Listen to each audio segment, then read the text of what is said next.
வணக்கம் உறவுகளே, மதுரையிலிருந்து நான் கிருத்திக் சாயமா.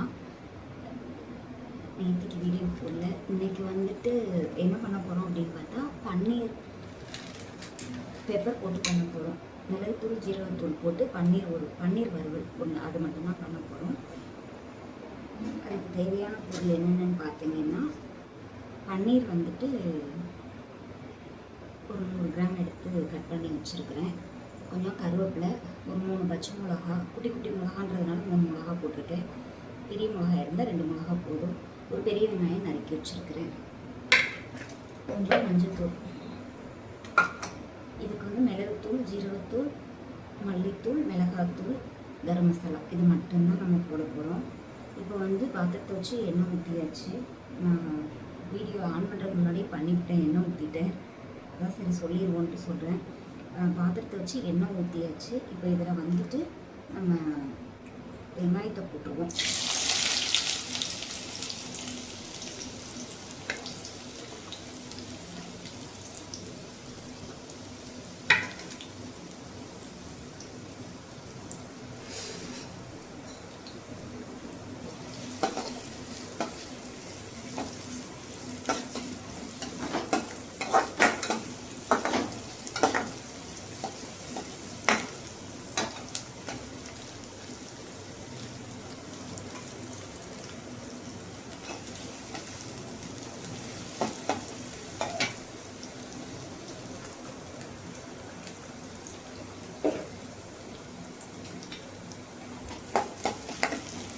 வணங்கிட்டு இருக்கு, பாதி வணங்கிடுச்சு. அதுலேயே நம்ம கருவேப்பிலையும் பச்சை மிளகாயும் போட்டுடலாம்.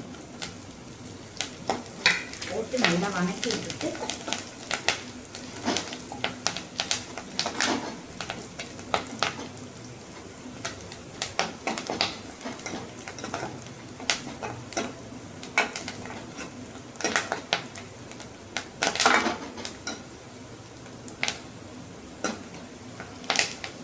நல்லா ப்ரௌன் கலராக வர வரைக்கும் வணக்கிடுவோம். அப்போ தான் நல்லா இருக்கும்.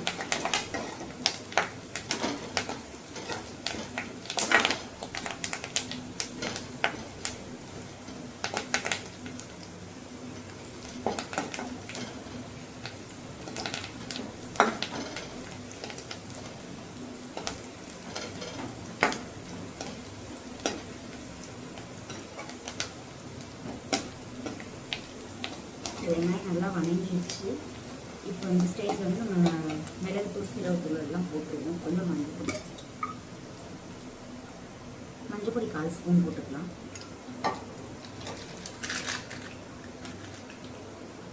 மிளகுத்தூள் 1 ஸ்பூன் போட்டுக்கலாம். கரம் மசாலா 1 ஸ்பூன், சீரகத்தூள் 1 ஸ்பூன்,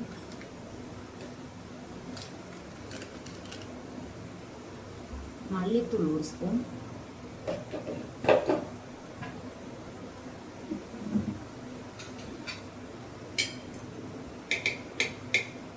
தனி மிளகாத்தூள் ஒரு 1/2 ஸ்பூன் மட்டும் போட்டிருக்கேன். பெப்பர் வந்து நிறையா போட்டிருக்கிறதுனால நான் மிளகாத்தூள் கம்மியாக தான் போட்டிருக்கேன். வெறும் பெப்பர் மட்டும்தான் போடுவேன். கொஞ்சம் மிளகாத்தூள் போடுவேன் அப்படின்ட்டு மிளகாத்தூள் சேர்த்து போட்டிருக்கேன். இதை அப்படியே நல்லா வணக்கி விட்டுட்டு தீஞ்சிடாம அந்த மசால் பொடி தீஞ்ச வாடை வரமுன்னு என்ன பண்ணிடணும், லைட்டாக அந்த எண்ணெயில் வணக்கி விட்ட உடனே இந்த இது பன்னீர் கட் பண்ணி வச்சுக்கோங்க பார்த்தீங்களா, அதை எடுத்து அப்படியே போட்டுடலாம்.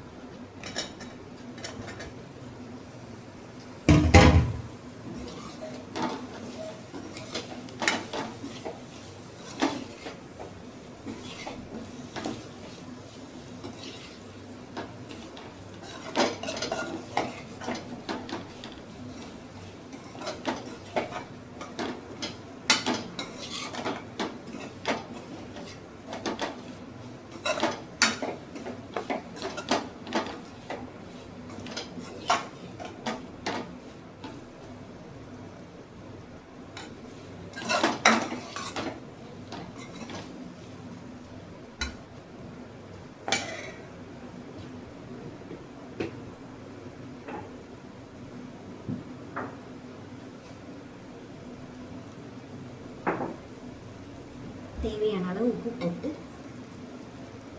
கொஞ்சமாக உப்பு போட்டு அப்படியே பெரட்டி விட்டு இதை சிம்மில் வச்சு அப்படியே பெரட்டிக்கிட்டே இருந்து எடுத்து வச்சாலும் நல்லாயிருக்கும்.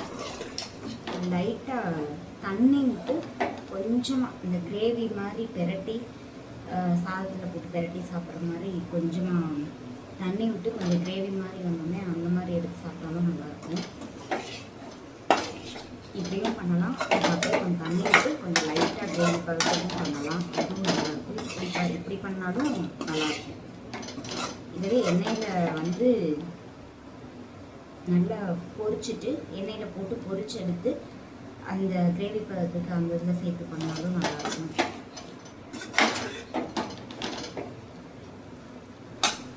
அவ்வளோதான். ஒரு ரொம்ப சிம்பிளான ஒரு டிஷ்ஷு. லைட்டாக இப்போ தண்ணி தொலைச்சி சிம்மில் ஒரு 5 நிமிஷம் வச்சு எடுத்துருவோம்.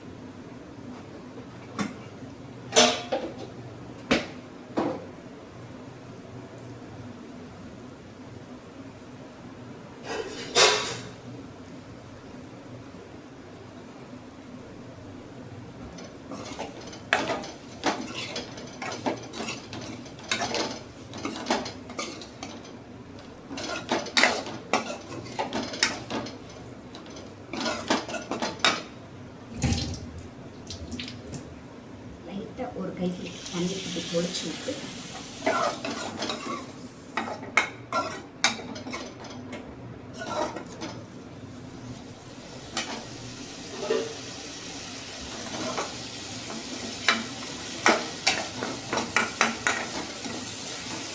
அவ்வளோதான். வெங்காயத்தில் உப்பு போட்டு வணக்க மறந்துட்டேன். தனியாக வந்து போட்டேன். அது வந்து எல்லாத்துலேயும் உதாரணத்துக்காக லைட்டாக தண்ணி தொளிச்சு அப்படியே திரட்டி எடுத்துடலாம் அப்படின்னு.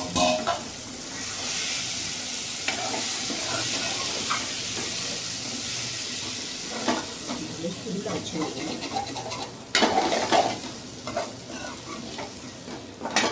அப்படியே சிம்மில் வச்சுக்கிட்டு 5 நிமிஷம் இடையில ஒரு தடவை கிளறி விட்டுப்போம். அது எப்படி இருக்குன்னு பார்க்கலாம்.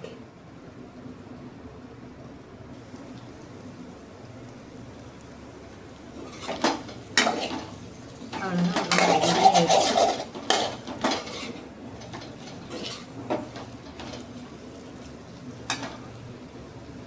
இப்போ வந்துட்டு நம்ம கொத்தமல்லி கொஞ்சமாக தூவி விட்டு அப்படியே இறக்கிடுவோம். அவ்வளோதான் முடிஞ்சிச்சு.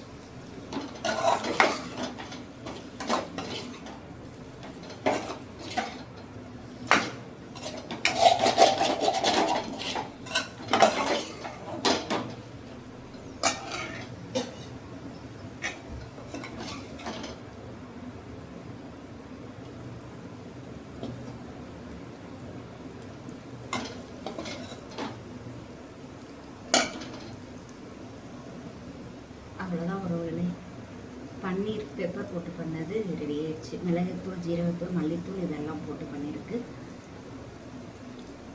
வேறு ஒன்றுமே இல்லை. ரொம்ப சிம்பிளான ஒரு டிஷ் தான் இது. மிளகுத்தூள், சீரகத்தூள், மல்லித்தூள், மிளகாத்தூள், மஞ்சத்தூள், கொஞ்சோண்டு கரம் மசாலா. தாளிப்புக்கு வந்துட்டு வெங்காயமும் பச்சை மிளகாவும் அவ்வளோ மட்டும்தான். மற்ற எதுவுமே கிடையாது. எண்ணெய் மட்டும் கொஞ்சம் தாராளமாக ஊற்றிக்கணும். அவ்வளோதான். போட்டு எல்லாமே தாளித்து விட்டு அப்படியே நல்லா பெரட்டி எடுத்தால் வேலை முடிஞ்சிச்சு. ரொம்ப சிம்பிளான டிஷ். இது எல்லாத்துக்குமே நல்லாயிருக்கும். ஏன்னா சாம்பார் நல்லாயிருக்கும். சாம்பார் சாதத்துக்கு நல்லா சூட்டபுளாக இருக்கும். இதை ட்ரை பண்ணி பாருங்கள். பிடிச்சிருந்துச்சுன்னா கமெண்டில் சொல்லுங்கள். லைக் பண்ணுங்கள், ஷேர் பண்ணுங்கள், கமெண்ட் பண்ணுங்கள். சேனலை சப்ஸ்கிரைப் பண்ணிக்கோங்க. அடுத்தடுத்து நல்ல வீடியோஸாக போடுறேன் உறவுகளே. பாய் உறவுகளே. அடுத்த வீடியோவில் பார்க்கலாம். பாய் உறவுகளே.